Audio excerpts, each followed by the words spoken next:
Hi, Buzz's Retirement Garage. Not in the garage, we're in the library again. It's Monday, and I wanted to follow up on my last video where we were talking about what do you think about now that you're retired.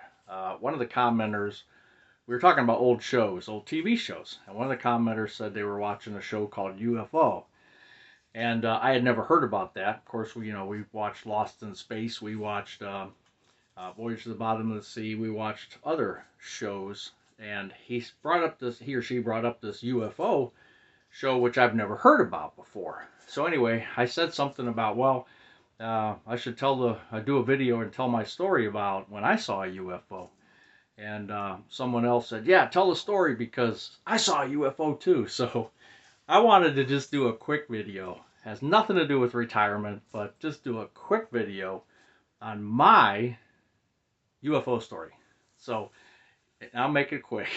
So here's what happened. I was 14, 13 or 14. And this was 1973, 1974. And I had two brothers, and we were in the bedroom. There was three of us sleeping in one room because we had a two-bedroom house. And my parents were asleep in the other bedroom, and me and my brother were talking. So he was facing me, I was facing him. We had a dresser between us. Um, and I actually did a little quick Google search. So this would be like his bed right here, and there was a window behind him. Okay, now my bed was on this wall, and I did not have a window. So my window was here facing the street.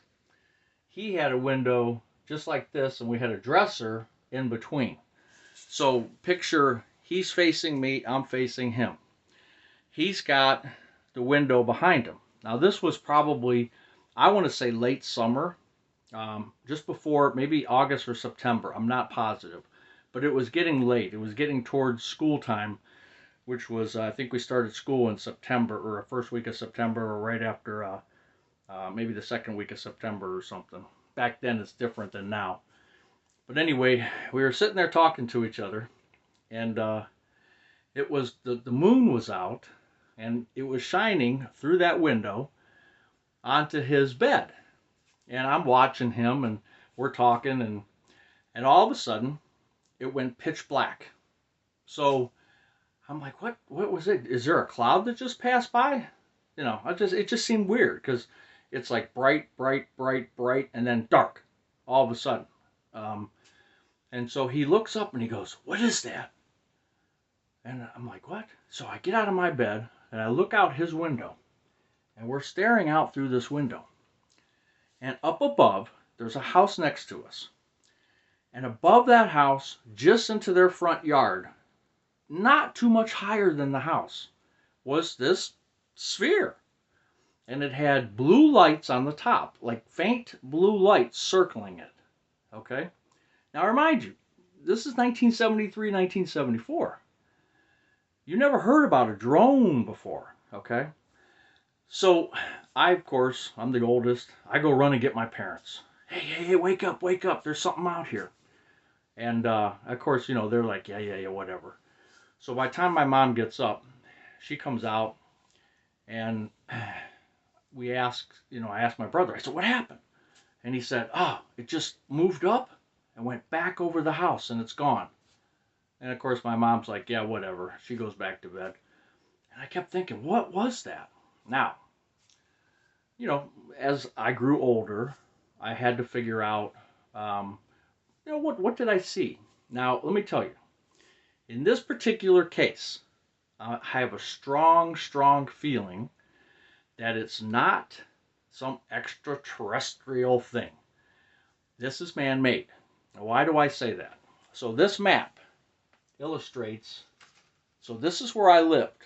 I don't know if you can see this very well, but that's where I lived, where it shows that little picture of a house.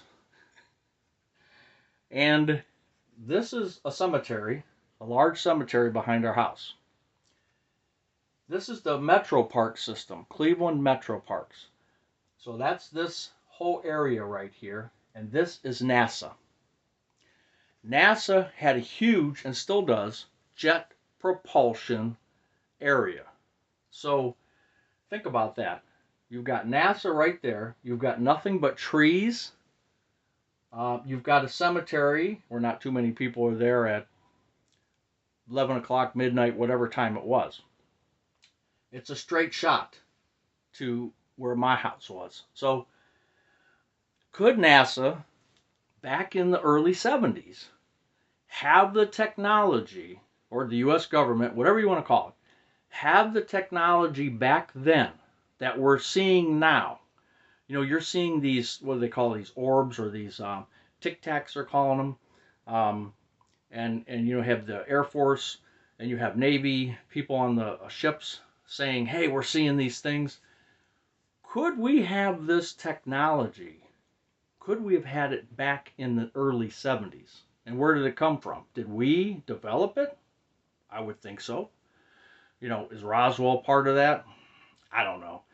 But I do think that we have this ability, in my opinion.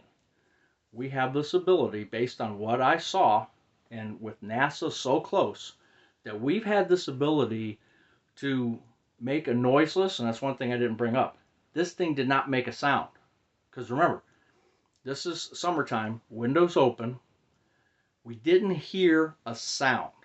As it's floating there, it did not make a sound. It didn't have a propeller. It didn't have any type of what we could hear. Remember, this is nighttime. There's not much noise out there, maybe crickets. But we didn't hear a sound.